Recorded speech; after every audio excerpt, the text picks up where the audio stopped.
Seja muito bem-vindo ao canal de vídeos da Rádio Bandeirantes. Eu, Ana Nery, juntamente com a Daniela Florenzano, aqui no canal especial para as mães, o Conexão Materna. Hoje o assunto é o lanchinho do seu filho na escola, as férias acabando, né? Também as escolas aí voltando com as aulas, e a gente vai trazer dicas para você, receitas e orientações para que o lanchinho do seu filho seja saudável. Para isso, a nossa convidada aqui no estúdio, a Vanessa de Abreu, que é nutricionista e autora do livro Lancheira Gostosa e Nutritiva. Tudo bem, Vanessa? Seja bem-vinda aqui à Rádio Bandeirantes. Olá. Obrigada pelo convite. Vamos colocar aqui, né, no nosso vídeo, a capa do livro, Lancheira Gostosa e Nutritiva. Que é esse aqui também. Tá, né? Na mão da Dani também. E eu já começo perguntando a você, Vanessa, sobre a composição de uma lancheira. Nós, né, mães que são leigas, a gente fica naquela curiosidade. Carboidrato, proteína, líquido. Qual que é a composição de uma lancheira saudável? Eu sempre gosto de orientar a ter um pouquinho de cada nutriente para ter uma lancheira mais completa. Então, se a gente consegue agregar carboidrato, proteína, o líquido, e na verdade eu sempre reforço até no livro a importância da água, porque nós nos esquecemos da água. Então, pensamos no suco, em qualquer líquido açucarado, né, que deixa o paladar da criança cada vez mais querendo doce, mas a importância da água. Então, eu tenho até receitas de água aromatizada, de chás, de outros líquidos que a gente pode ofertar para a criança. Então, eu acho que uma lancheira completa, ela tem que ter frutas, tem que ter carboidrato, tem que ter proteína e sempre um líquido para hidratar. Até porque criança brinca bastante, gasta bastante energia e transpira bastante. Então, o líquido é muito importante também. Aliás, você falou do suco, Vanessa, e há uma controvérsia sobre essa coisa do suco. Porque durante um bom tempo diziam que não, suco ótimo, pode dar depois de um ano. Aí depois não, agora não pode mais dar o suco porque faz mal, porque glicose, porque enfim. E muitas mães ficam muito confusas. Afinal, o suco não é o suco obviamente natural, né? Não o suco de caixinha, mas o suco que você faz em casa não é legal? Na verdade, essa recomendação ela é bem atualizada, né? Recente, porque antigamente o bebê iria fazer a introdução alimentar e aí já se indicava suquinhos de laranja-lima, né? Hoje em dia, os pediatras, eles recomendam que se inicie com fruta e água e o suco a partir de 1 ano. Por quê? Se a gente for pensar, ele fica carregado no açúcar da fruta mesmo. Sim. Vamos pensar como adultos. Se na hora do almoço você fosse usar uma laranja como sobremesa, você iria consumir 1, 2 no máximo. Se a gente vai tomar suco, então ele é concentrado, às vezes até mais, dependendo do copo, às vezes repete, se tem na jarra. Então, às vezes a gente consome 5, 6, 7 laranjas de uma vez.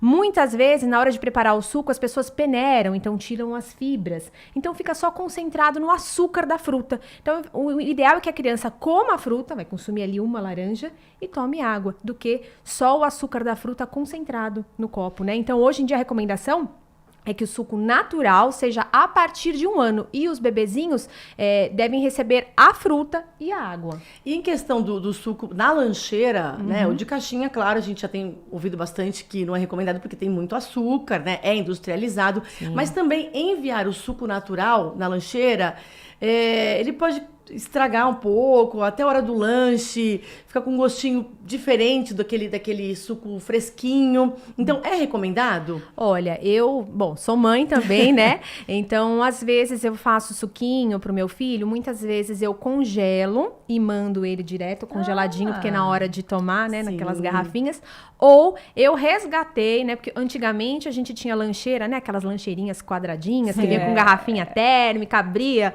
virava o suquinho na tampinha e tomava. Hoje em dia não tem mais, né? Aliás, foi uma luta comprar uma lancheira pro meu filho, porque eu queria uma lancheira igual às que tinham antigamente e não tem. É uma lancheira pequenininha justamente para você colocar a caixinha de suco. Então, eu comprei garrafinha térmica, pequenininha, em papelaria, em mercado tem. Então, essa garrafinha térmica, às vezes eu mando o suco geladinho dentro da garrafa térmica. Dá tempo Dá tempo, na hora do lanche ainda está fresquinho, sim, né, e natural. Dá tempo. Então, às vezes eu mando nessa garrafinha térmica até chá. Quando eu faço no frio, às vezes eu mando chazinho quente, põe na garrafinha térmica. Quando tá calor, mando chazinho gelado, mando na garrafinha térmica. Às vezes eu compro água de coco fresca, coloco na garrafinha térmica para não estragar. Então, é uma boa dica ter essas garrafinhas térmicas pequenininhas, né? Dá para levar, assim, vários tipos de bebida. Eu queria só destacar aqui com você, né, Vanessa, tem um dado que é muito interessante do seu livro. Por que a gente está falando sobre isso aqui no Conexão Materna, sobre lancheira saudável, né? Você trouxe um dado aqui no livro que é muito alarmante. É uma pesquisa de orçamentos familiares, foi realizada, veja só, né, em 2008 e 2009, se a gente for atualizar isso, dá até medo de saber qual é o resultado. Com certeza. Pelo IBGE, foi uma parceria com o Ministério da Saúde e que apresentou um aumento importante no número de crianças acima do peso, especialmente na faixa etária de 5 a 9 anos de idade, né? O número de meninos desse grupo que apresenta sobrepeso mais do que dobrou entre 89 e 2009, passou de 15% para 34,8%. É muita coisa, né? Nas meninas, o índice elevou-se aí de 11% para 32%. Então, por que a gente está aqui falando sobre isso, né? Porque a gente precisa tentar resgatar alguns hábitos mais saudáveis. Questão de saúde, literalmente, né? Porque, assim, os industrializados ajudaram muito nessa questão da praticidade. Mas aí a gente acho que perdeu a mão num determinado momento e começou a usufruir desse recurso e esquecer de alguns alimentos que não são difíceis, são fáceis. Fruta tá ali, né? Você descasca uma banana, não tem coisa mais fácil que isso. Uma maçã, uma pera. A gente foi esquecendo esses alimentos e substituindo por bolacha, por Danone muito doce, suco de caixinha, sem olhar. É suco mesmo? É néctar? É suco de verdade? O que é, né? Então, acho que é importante a gente chamar a atenção de que a gente está falando sobre isso porque é muito alarmante, né? Sim, e por isso que eu escrevi o livro, né? Porque agregar receitas que são práticas, porque além de ter índices como esses, que assustam, eu queria resgatar também esse vínculo familiar.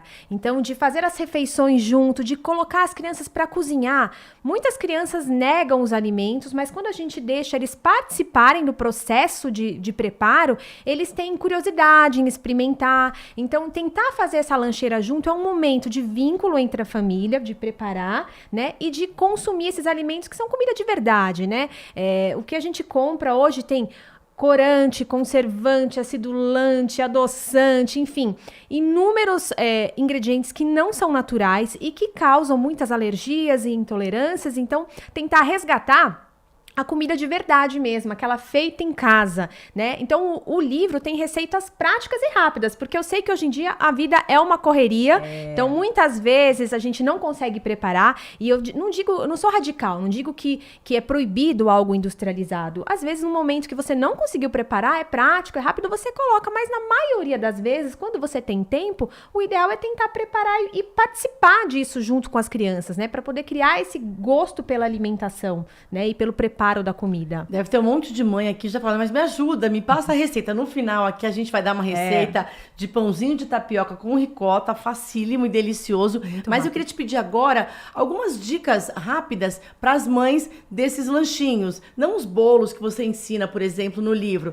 Mas eu encontrei na internet, por exemplo, agora você pode falar, ai, não tá errada. Mas eu mando pipoca. Pipoca feita naquela... Eu trouxe, inclusive, na pipoqueira maravilhosa. A pipoqueira elétrica. Porque não tem até óleo, né? Ela é no vapor. Ótimo. E aí eu faço a pipoquinha, jogo um pouquinho de sal e eles adoram. Fantástico. Né? Pipoca é saudável. O que não é saudável é a pipoca tudo que é de muito prático, Isso. né? Então, assim, a pipoca de micro-ondas vem com bastante gordura dentro do pacotinho. Então, fazer a pipoca na panela ou na pipoqueira com uma gordura saudável ou com pouca gordura ou mesmo sem gordura, é um lanche super saudável, rico em fibras, carboidrato, pipoca. E a criançada adora pipoca. Adora. Meus filhos adoram levar pipoca. Tá né? fantástico, E aí tá eu ponho certíssimo. amendoim, assim, coisas que não são feitas, Isso. mas amendoim, pipoca, porque tem que variar, né? Também, que eles Isso. gostam de variações. Eu queria que você desse Isso. algumas dicas aí que podem... E até tem algumas marcas que se preocupa um pouco mais com lanches um pouco mais saudáveis. Então, hoje você encontra até porções, sim, né? Sim. Eu já vi até porção de ervilha, grão de bico temperado. Eu faço isso em casa também, né? Às vezes eu coloco no forno com ervas e tal, mas quando não dá tempo de fazer, eu já vi porçõezinhas, até lojas de produtos naturais, sem ter marca, sem nada, que porcionam, né? Com uva passa, castanhas. Também são boas opções de levar, né? Tem algumas preocupações agora de algumas marcas, né? Porque esses índices assustam mesmo. Né?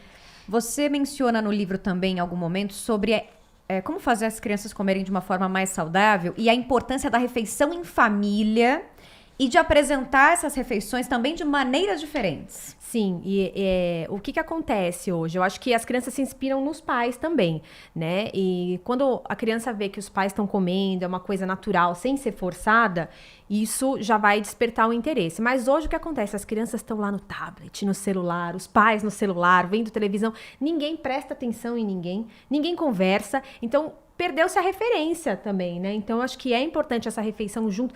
A hora de comer, aquela hora de colocar o papo em dia, o que aconteceu com você hoje, como foi na escola, né? Conversar e tornar-se a referência de alimentação. Então, quando o filho vê que você está comendo determinados alimentos, ele também quer experimentar e acha que é alguma coisa saudável, né? Agora, forçar a criança ou uma criança que não está nem prestando atenção, ela não vai querer experimentar novos alimentos. Ainda na linha do comportamento, você falar sobre comer em família, no livro também, você diz sobre um descanso antes do lanche da escola, né? Você orienta as mães, as próprias escolas, a terem um descanso ali de 10 a 15 minutos antes de iniciar o lanche. Eu acho que eu, pelo menos, nunca fiz isso com as crianças. Hora do almoço, vamos brincar, agora é hora do lanche da tarde. Eu acho que muitas escolas, inclusive, tem junto a hora do recreio, que é a brincadeira da criança, paralela ali à hora do lanche, juntamente com o lanche. Eu achei interessante essa sua orientação sobre descansar um pouquinho para iniciar a alimentação, né, de uma forma mais tranquila. Tem criança que já come desesperadamente porque não quer perder tempo para brincar, né? Já começa a estimular uma criança que vai ser um adulto que come rápido, porque se torna rotina, né? E tem as crianças que são mais difíceis de comer e quando elas estão muito ligadas, elas não querem também. Então, às vezes, o fato de você parar, isso principalmente com bebê, com crianças pequenininhas, né? O fato de você parar e deixar a criança um pouco mais calma, ela vai se alimentar melhor. Assim como é com sono infantil também. Se você pega uma criança muito agitada para botar para dormir, ela não dorme com facilidade. Tem que dar uma acalmada para dormir bem. Tem que dar uma acalmada para comer melhor. Agora, eu acho que é importante para as crianças que estão em desenvolvimento essa pausa e também para aqueles que não querem perder tempo para poder aprender que tem que comer com calma, devagar, né? Tem bastante tempo para brincar no intervalo. Vamos falar de doce, né? Que é o grande problema que os pais enfrentam. Eu posso até falar da introdução alimentar do Gael, que a gente tem muitas frustrações na maternidade, mas se há algo que eu acho que eu acertei foi na introdução alimentar do Gael, porque a gente conseguiu fazer certinho, sem doce, sem inserção de outros alimentos, enfim. E eu vejo hoje como isso fez diferença. Sim. Porque aí, depois de 2 anos, a gente começou a liberar um outro doce, você começa a não conseguir mais controlar muito, porque você tá ali numa festa de aniversário, ele olha, ele quer, enfim. Mas eu percebo que ele pega um brigadeiro, por exemplo, ele fica meia hora com aquele brigadeiro. Ele não consegue comer de uma vez, muito rapidamente, porque eu acho que aquilo é realmente mais agressivo pro paladar, né? Sim, e você menciona em algum momento que o doce...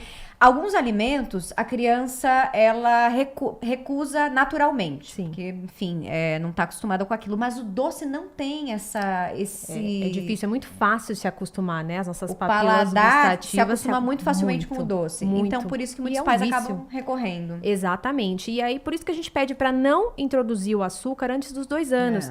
É muito difícil. Muitas mães não concordam, né? Quer dar... um petit suisse, quer dar alguma coisinha mais adocicada, mas você vai ter a vida inteira para comer doce. E quando você apresenta isso para a criança, quando ela está introduzindo a alimentação e descobrindo o paladar, logo ela vai dar preferência para o doce e não vai mais ter uma boa aceitação de frutas mais azedinhas, de alguns legumes. Então, o ideal é que nesses 2 anos a gente apresente o máximo de sabores possíveis. E o doce que é fácil gostar, ninguém precisa. Ninguém precisa introduzir, né? Que é mais ou menos na época que entra na escola. Então, você acha que não tem que proibir também. Você vai numa festa, né? Senão vai ser um anormal, uma criança ET no mundo. Mas começa a ter festinha infantil, vai ter brigadeiro, vai ter bolo, enfim. E aí ele começa a aprender, porque vai conviver com outras crianças. Mas nos 2 primeiros anos, o que a gente conseguir segurar... eu atendo na Prefeitura de São Paulo, outro dia eu acompanho uma mãe desde o nascimento, e eu sempre dou as mesmas orientações, enfim. E a criança chegou com 10 meses comendo pirulito. E eu falo, não faz isso, nananã. E a criança tá com, acho que agora deve estar com 1 ano e 7, 1 ano e 8 meses, eu não sei.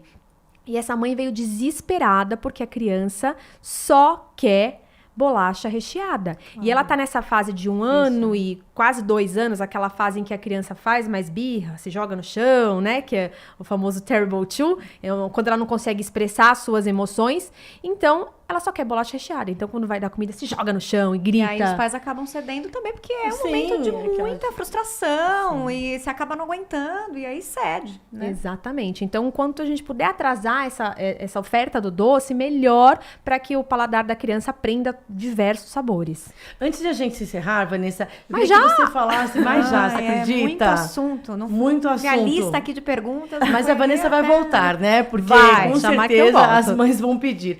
Eu queria falar sobre porções, quantidades e também tipos de alimentos para faixas etárias diferentes, né? A gente falou aqui sobre muito introduzir alimentação no bebê, mas uma criança de 2, 3 anos, uma criança de 8, 9 anos, o lanchinho da escola, são as mesmas porções, são os mesmos lanches? Um mesmo lanche até pode ser, porque a partir de 1 ano de idade a criança pode ter a mesma refeição que os pais, que os irmãos, enfim, o mesmo tipo de comida. Quem tem mais de um filho pode ser o mesmo lanche, o que vai mudar é porção, né? Realmente uma criança de 8, 9 anos corre e brinca e gasta mais energia que uma pequenininha, então as porções vão aumentando conforme a idade. Adolescente, então, é uma fome desesperadora. Mas o tipo de alimento pode ser o mesmo, porque se você faz equilibrado com um pouquinho de cada nutriente, você pode ofertar o mesmo lanche para toda a família. Inclusive para nós adultos no trabalho, né?